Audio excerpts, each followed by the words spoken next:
নমস্কার, আমি লিপিকা। ফিরে এলাম ইচ্ছে পূরণের গল্পের আরেকটি নতুন গল্প নিয়ে। আজকের গল্পটা একেবারে অন্যরকম, অন্য স্বাদের।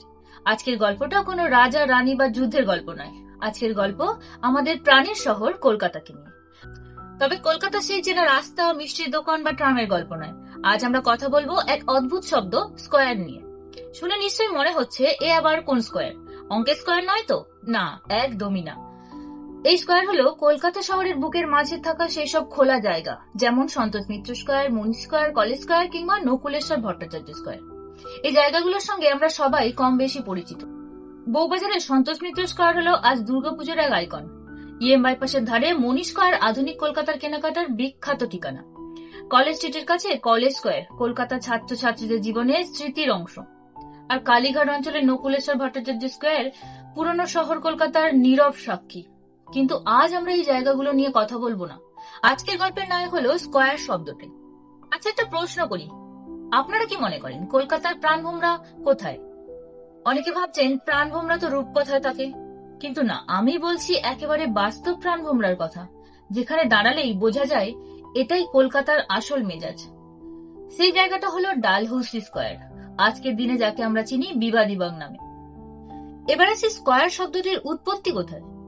ইতিহাস আমাদের নিয়ে যায় 17 শতকের ইউরোপে। ইতালি ও ফ্রান্সের রেনেসা যুগে তখন শহরগুলিকে নতুনভাবে সাজানোর ভাবনা শুরু হয়।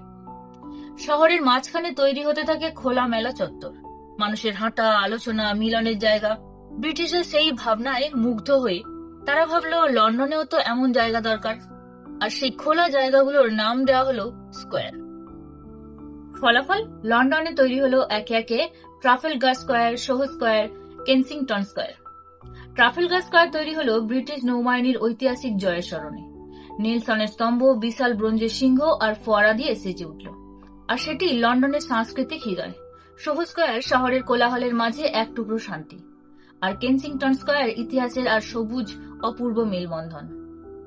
এরপর ব্রিটিশরা যখন কলকাতায় এলো, তারা এখানেও সেই ইউরোপীয় ভাবনা নিয়ে এলো। তৈরি হলো ওয়েলিংটন স্কোয়ার, আজকের মল্লিক স্কোয়ার, কলেজ স্কোয়ার, বর্তমানের বিদ্যাসাগর উদ্যান, ওয়েলেসলি স্কোয়ার, আজ হাজী মোহাম্মদ মহসিন স্কোয়ার। এই স্কোয়ারগুলির আরেকটি বিশেষ বৈশিষ্ট্য ছিল, মাঝখানে থাকতো বড় পুকুর বা দিঘি। কলেজ স্কোয়ারে গোল দিঘি, কর্নওয়ালিস স্কোয়ারে হেদুয়া, আর ডালহৌসি স্কোয়ারের বুকে ছিল লাল দিঘি। সন্তোষ মিত্র স্কোয়ার বা ম্যাডক স্কোয়ারে আজ আর জল নেই, তবে ইতিহাস এখনো নিঃশব্দে বেঁচে আছে। বিশ্বের আরো অনেক শহরে স্কোয়ার আছে। নিউ ইয়র্কের টাইম স্কোয়ার, চীনের টিয়েন আনমেন স্কোয়ার। তবু বিশ্বাস করুন, আমাদের ডালহৌসি স্কোয়ারের ঐতিহ্য, স্মৃতি আর আবেগ কোনো অংশেই কম নয়। এই স্কোয়ার শুধু একটা জায়গা নয়, এটি কলকাতার আত্মার প্রতিচ্ছবি। আজকের মতো এখানেই শেষ করছি। আবার দেখা হবে নতুন কোনো গল্প নিয়ে, নতুন কোনো ইতিহাস নিয়ে। নমস্কার, ভালো থাকুন, সুস্থ থাকুন।